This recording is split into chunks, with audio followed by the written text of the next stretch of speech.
Esta semana cubriremos la porción llamada Coré, que va desde Números capítulo 16, verso 1 al capítulo 18, verso 32. Pero más que nada me enfocaré en la Haftará, que va desde Primera de Samuel capítulo 11, verso 14 al capítulo 12, verso 22. Y es bien interesante porque vamos a usar la metodología de estudio y nos vamos a enfocar en el término de justicia y bondad, en la esfera de justicia y rectitud también, como se puede conocer a través de los escritos bíblicos. Y esto es importante porque cuando nosotros conocemos el contexto, vamos a ver que este término de la justicia y rectitud, de acuerdo a cómo lo define este recurso, Lexam, un diccionario bíblico, es bien interesante porque nos va a llevar a un contexto que tiene que ver con el antiguo Medio Oriente, cómo las naciones que estaban alrededor de Israel entendían lo que era el concepto de la justicia y rectitud, justicia y equidad en el nombramiento de un rey o en la asignación de un rey, en la función de un rey. Miren, les voy a compartir lo que dice este diccionario.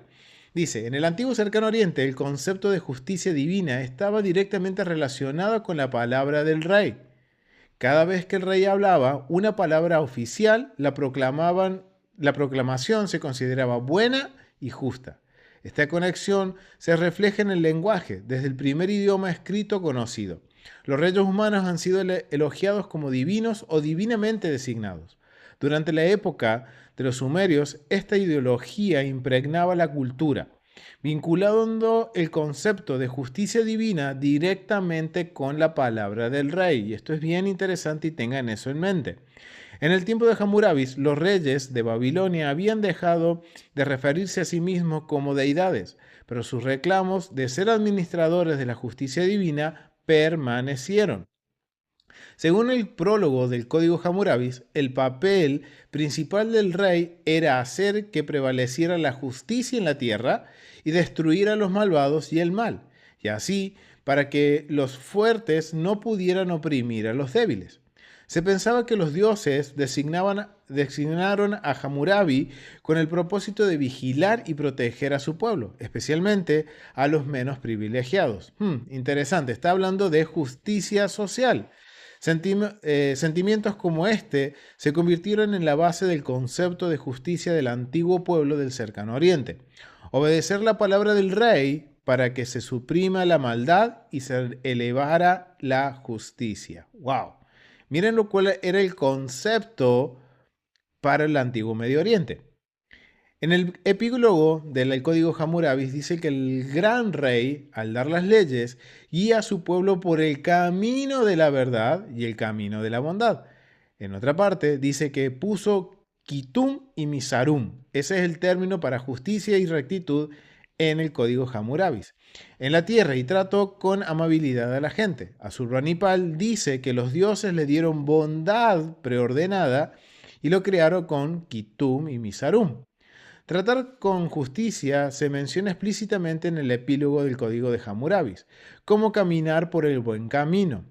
En la sección mencionada anteriormente, las leyes equivalentes, las cuales fueron establecidas por el poderoso rey Hammurabis, quien guía a la tierra en el camino de la verdad y el camino de la bondad. ¡Wow!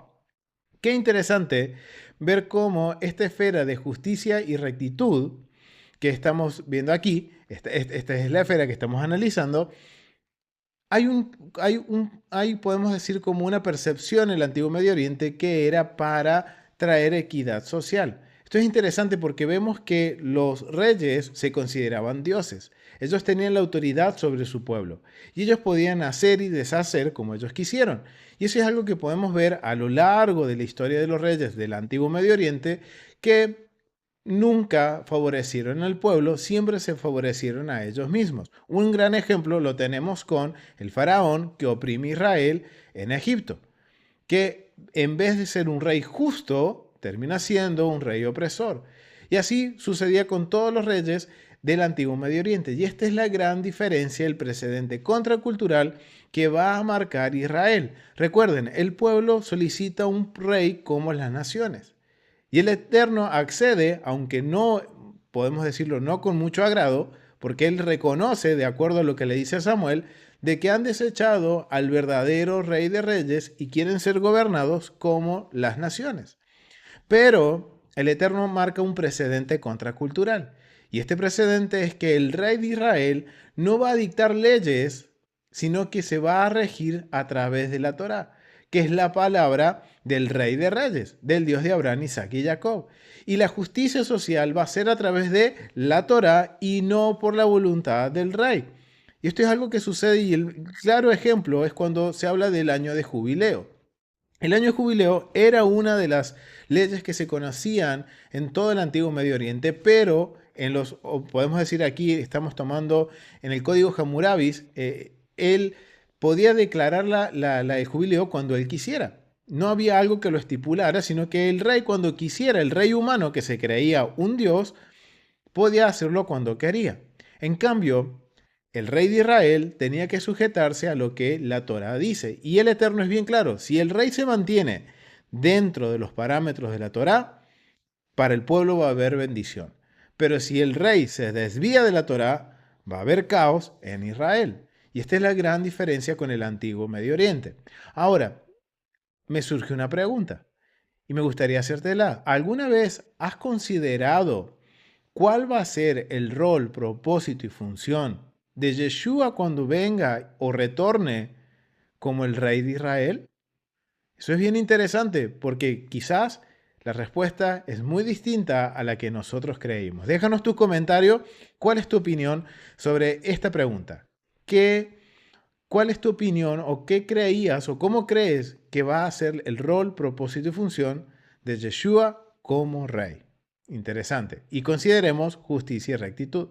Quiero invitarte a que te suscribas a tesorosdeltemplo.com y que te puedas unir al grupo de los del camino y seguir aprendiendo juntos. Y no solo eso, sino que puedas escanear este código y unirte al grupo de metodología para mantenerte informado. Así que familia, nos vemos en la próxima cápsula. Shalom.